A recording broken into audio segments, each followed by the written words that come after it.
तो सत्संग में जाते हो, सतगुरु की ओर टकटकी लगा के देखो। जैसे सपेरा जब बीन बजाता है तो सांप को डर लगता है कि तेरे को मारेगा। वो ये नहीं है कि उसके लहरे पर वो आशिक होके झूमता है, ये नहीं है कि वो डांस करता है। उसने अपनी दृष्टि उस चीज पे लगा रखी है कि ये चीज तेरे ऊपर आके गिरेगी, तुझे चोट पहुंचाएगी, इसलिए उसकी तरफ नजर रखता है। उसको कोई मतलब नहीं है। और जब उसको खतरा लगता है तो उस पर वो अपना वार भी करता है, लेकिन दृष्टि उस पर ऐसे जमाए रखता है कि पल के लिए भी दृष्टि नहीं हटाता। इस दृष्टि के कारण ही कछुआ समुद्र के अंदर बैठ के अंडे तो बाहर देता है, लेकिन बाहर बैठ के भी उन अंडों को वहीं से लेता है। कुछ ऐसे पक्षी होते हैं प्रवासी, एक जगह से दूसरी जगह चले जाते हैं, वहां अपने अंडे दे देते हैं, अंडे दे के चले जाते हैं अपने देश को वापिस, और वहीं बैठे उन अंडों को सेते हैं। उनमें से बच्चे निकल के बड़े हो जाते हैं और अगली बार उनके साथ ही उड़ के चले जाते हैं। दृष्टि में बड़ी शक्ति है, ताकत है। सतगुरु की दृष्टि में भी है, आपकी दृष्टि में भी वही शक्ति है। आप नहीं कहते कि फलां आदमी की, फलानी औरत की इस पर नजर लगी। नजर लगना है क्या? यही नजर है। मन की शक्तियों की जब एकाग्रता होती है, वो सारी शक्ति एक बिंदु पर स्थिर हो जाती है। यही ध्यान है। आप सभी यहाँ सत्संगी हो, इसलिए ये प्रकरण पता नहीं कैसे चला है, क्या आगे जाके कहूँगा और क्या बोला जाएगा वो तो सतगुरु जानता है। लेकिन पहली चीज है कि दृष्टि सतगुरु पे रखो, करण कान उनके वचन पे रखो। दृष्टि की तो ऐसी बात है, ट्रकों और गाड़ियों पर भी लिख देते हैं कि दृष्टि हटी दुर्घटना घटी। चेतावनी ड्राइवर को है कि दृष्टि नहीं हटाना, आगे पीछे सामने ध्यान से देखते रहना, नहीं तो दुर्घटना हो जाएगी। वचन एक पल के लिए भी आप भटको नहीं।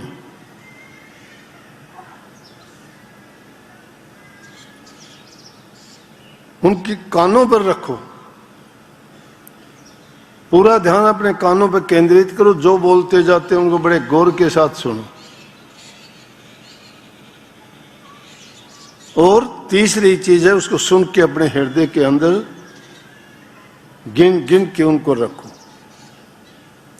मैं मेरी नहीं, स्वामी जी महाराज की वाणी है। उन्होंने उनको शब्द रूप में लिखी है, मैंने उनको यूं समझो कि दूसरे शब्दों में बताई है। वो कहते हैं कि दरस करे बचन पुनि सुने, सुन सुन के गुण गुण गुण के काढ़ ले सार, काढ़ सार तिस करे आहार, कर आहार पुष्ट होया भाई, जग भय भव सब गई नसाई। क्यों गई? ध्यान से वचन को सुना, जहां कहीं भी जरूरत पड़ी वचन को याद किया। अभी आज की घटना ताजा बताता हूं। जब मैं चला तो चलने पे देखता हूं मैं ऐसी बातों को। एक ऐसा सुन हुआ कि मुझे लगा कि आज कोई न कोई अनहोनी घटना होगी। मैंने गाड़ी रोकी कुछ टाइम के लिए। मैंने सतगुरु से प्रार्थना की, जो मेरा तरीका होता है, मैंने बंदगी करके और प्रार्थना की कि खैर सुख रहे, कृपा करना।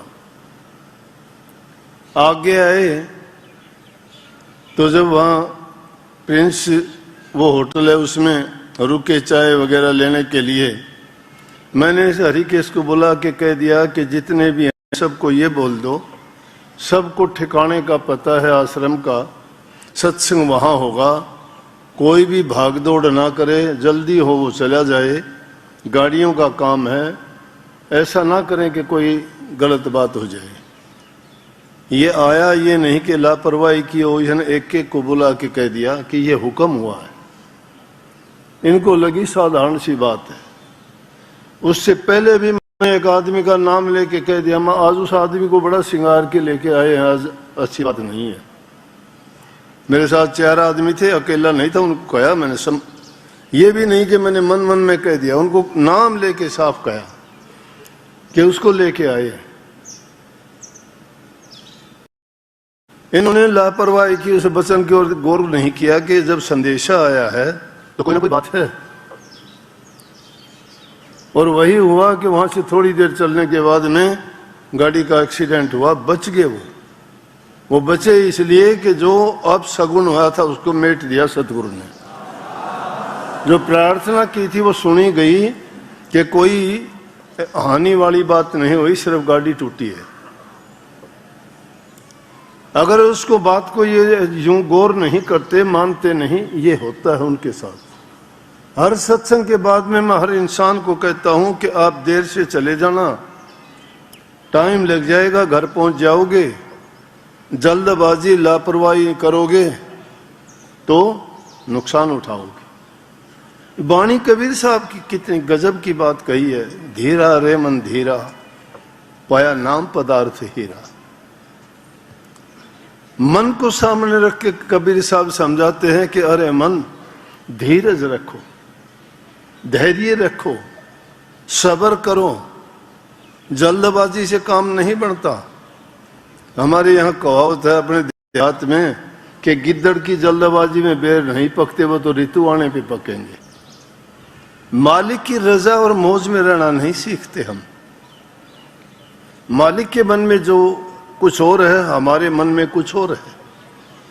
हमारे मन की सोची नहीं होती, प्रभु की चेती तत्काल होती है। क्योंकि उसने जो विधान रचा है उसमें राई घटे न तिल बढ़े, विद न लिखे जो लेख। सब कुछ निश्चित है, परंतु इंसान अगर लापरवाही करता है तो दुर्घटना तो घटेगी। अब गलतियां करके प्रभु को दोष देंगे, गुरु को दोष देंगे, तो वो गलती किसकी होगी? दोष देने वाले की है। या तो उस बात के ऊपर पूरा चलो। मालिक ने जो कुछ हमें दिया है उससे संतोष रखो, धीरज धरोगे तुम्हारे सारे काम होंगे।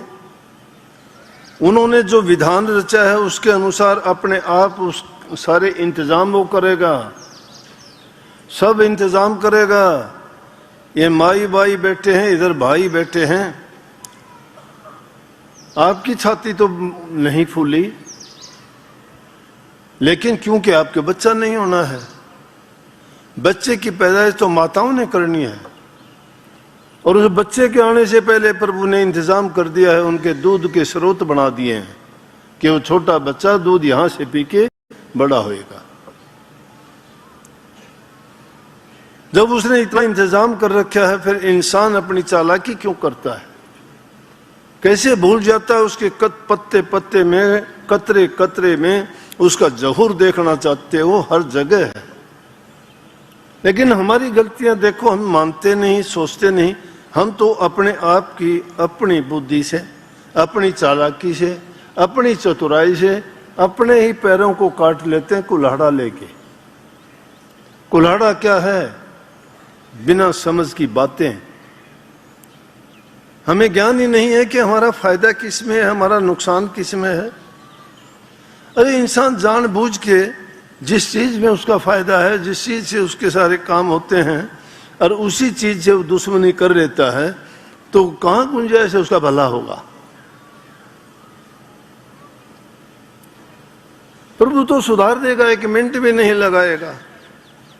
आदमी चालाकी करेगा, उसकी चालाकी नहीं चलेंगी, फेल हो जाएंगी, क्योंकि उसके इतनी सामर्थ्य नहीं है कि वो प्रभु के नियम को, मर्यादा को, उनके कानून को तोड़ सके।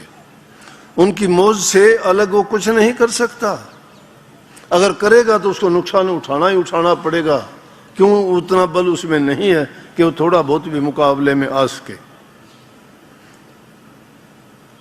बलख बुखारा के बादशाह को भी ये आदत थी, कितनी बार आपने सुनी भी होगी। और इसमें जो वाणी कही कबीर साहब ने कि बांदी के बोल रगे लगे राजा को।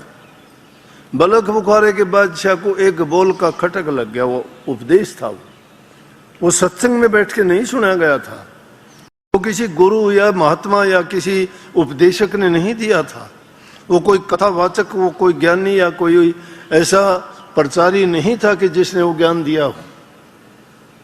किसने दे दिया? प्रभु ने एक बांदी के मुख से उसको वो वचन दिलवा दिया, और उसी वचन ने उस राजा की पूरी जिंदगी को बदल के रख दिया।